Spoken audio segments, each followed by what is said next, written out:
Hello, my fellow English classmates, and welcome to my 2017 Symposium project.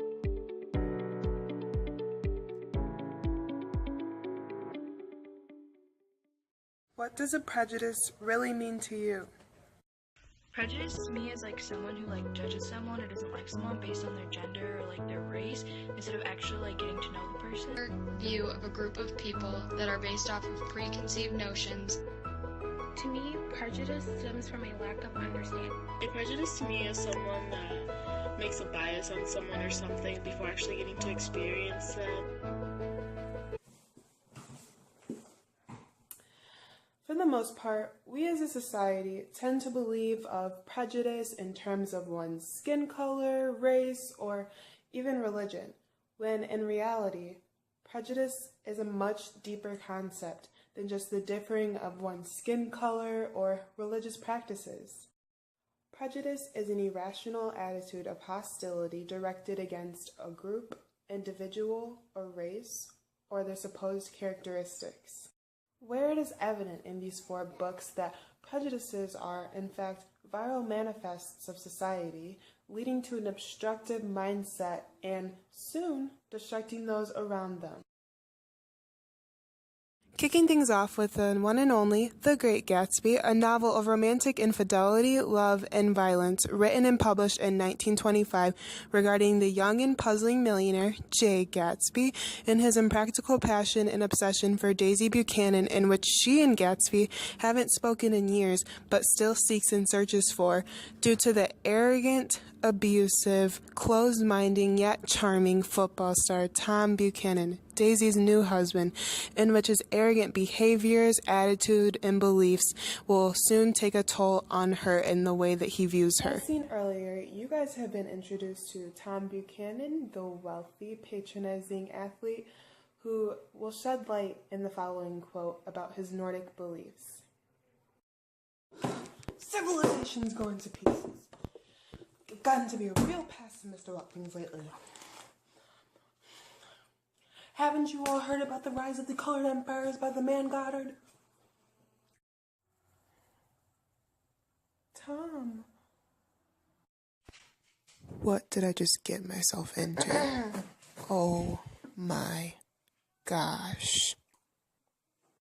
In this direct quote from Tom, he is simply revealing his hatred and disgust towards the other races, when in fact he actually mentions shortly after being utterly submerged by those races.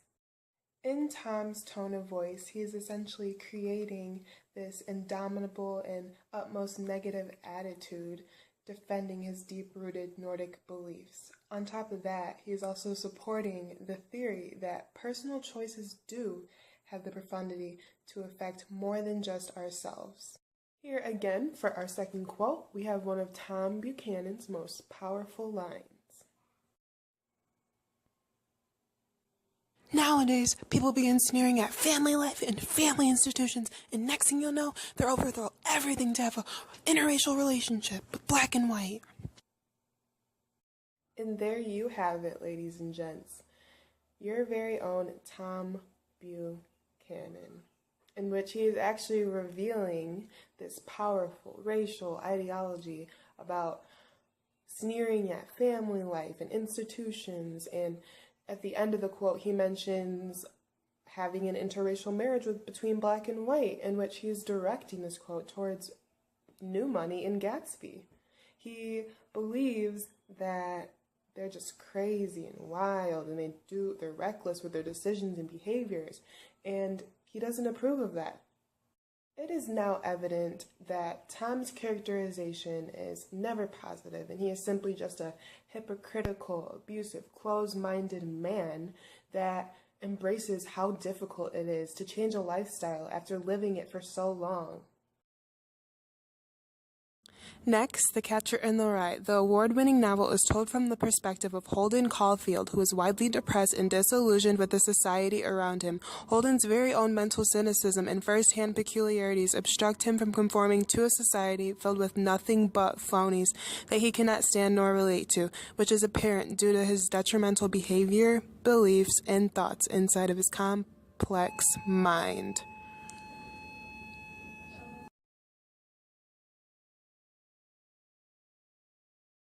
In the following scene, you'll become even more familiar with Holden Caulfield and his cynical thoughts as he stated, "What I really wanted to do was commit suicide."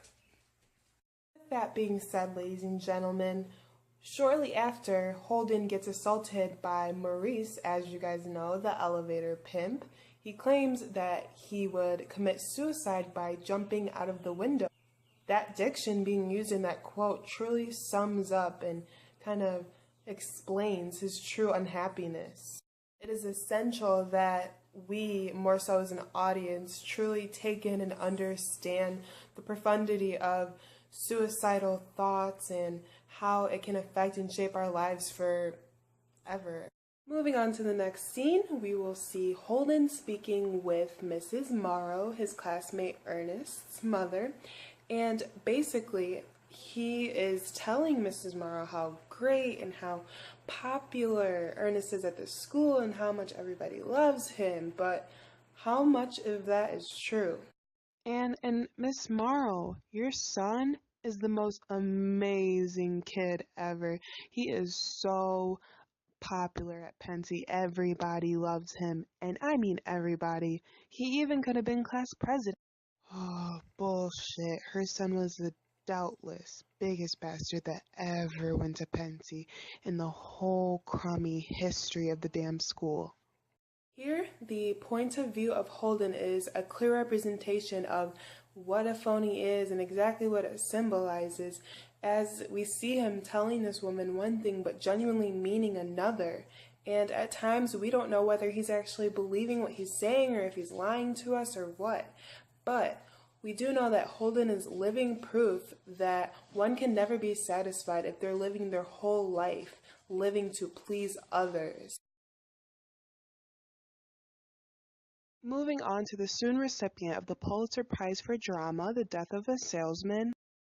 The Death of a Salesman is a Tony Award for Best Play, and on top of that, it also addresses the loss of identity amongst a man named Willie Loman, in which he and his family are incapable of accepting social change.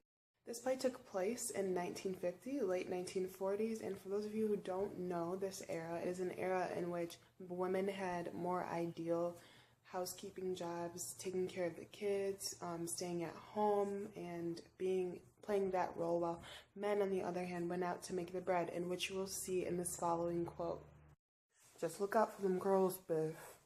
But that's all. Don't make any promises." Willie Loman, in that quote, leads his son to believe that something truly is wrong with girls. Like, he's planting a seed in his head and kind of giving him that thought, what is wrong with girls? The matter of the fact is that all genders can be trouble, boy or girl. This is one of the prime examples of social conflict that I believe Willie faces in this story and how he handles it and reacts to it. A man who can't handle tools is disgusting. And all that leads me to believe that conflict can, in fact, be handled in positive ways. Fahrenheit 451 tells the story of an oppressive society in which all books are forbidden, and firefighters these days burn books to decrease knowledge and self-control of their citizens. In the following scene, you will see a skip between Guy Montag and Clarice, the independent, non-brainwashed citizen of this society. What are you doing? Maybe books can get us out the curve. Maybe books can help us from not making all the same damn insane mistakes. Now, we see a shift in characterization amongst Guy Montag. He literally went from wanting to burn books to wanting to keep them around, and he realizes that books can save lives, and quite frankly, that is the reality of it. Books can save lives. Books can. Which he himself is insisting that technology is only going to hurt your society.